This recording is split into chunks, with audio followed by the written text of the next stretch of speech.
Faly miarabantsika rehetra indray rakizy. Ary faly indrindra indray androany hanolotra tantara mahafinaritra sy mahavariana ho anao. Enoy tsara ary. Mefiboseta, Samuela 2:7. Tapany voalohany. Ny andro mampalahelo indrindra ho an'ny Mefiboseta. Nisy olana be tao an-tanàna, sady tsy niomeny no tsy nihira ihany koa. Natahotra ny rehetra. Manantena mba ho tapitra Tsoely ty ady mahatsiraviny ty. Handresy ny fahavalo ve Solompanjaka? Ireo mpiambina napetraka teo amin'ny manda ny tanàna no voalohany nahita ilay mpiazakazaka nanantona azy ireo. Nitondra vaovao avy eo amin'ireo anoloany ady izy. Hita tamin'ny tarehany fa vaovao tena mampalahelo no netiny. Ny vahavalo efa namakivaky ny laharantsika teny aloha.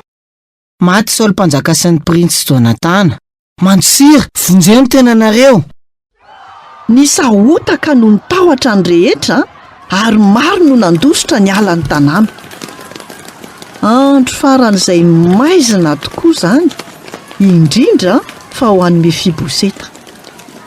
Na dia vao 5 taona monja azy izy, dia efa fantany daholo izany. Maty ny Prince Jonathan rainy. Tsy hody hamihana azy intsony ny rainy. Tsy afaka nitondra azy hitifitra zana-tsipika tamin'ny tsipikany na hitantara tamin'ny intsony izy. Nitomany Mefiboseta.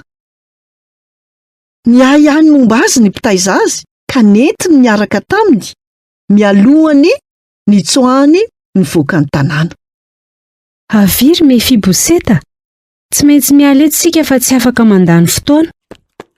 Tamin'ny fivoahana aingana tao an-dapa nefa dia nenjera teo an-tanan'ilay mpitaiza mpanampy i Mefiboseta. Ay!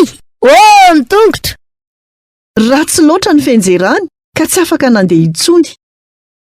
Saintseno ane, no io loza io dia lasa nalemo ny tongony roa. Io no andro nampalahelo indrindra teo amin'ny fiainany. Maty aloha ny rainy, manarak'izany voatery nandositra izy ireo. Dia tonga ny loza ary ambonin'izany tsy nanana trano intsony izy. Fotoana fohy taorian'izay dia tonga tany Lodebara ireo mpitsopinenana. Lodebara dia midika hoe tsy misy dikany, tsy misy lanjany. Mety ho an'ny Mefiboseta izany, satria nanjary tsinotsinona tampoka teo ny fiainany. Nihevitra tokoa izy fa tsy misy vidiny intsony. Mahatsiaro tsy misy dikany ve ianao indraindray? Tsy ianao no mahay indrindra ao amin'ny klasinao. Tsy afaka manamontsana ny vitany hafa ianao amin'ny fanatanjahantena. Izany no nahatonga anao hevitra fa tsara kokoa sy tiana kokoa ianao noho ny olona rehetra. Azonao an-tsaina ve i Mefiboseta? Niaina toy izany izy nandritra taona maro tao Lodebara. Ny namany akaiky indrindra ny rainy dia i Davida. Lasa mpanjakan'i Israely izy. Indray andro izy dia nieritreritra teo ampamakivakiana ny lapa.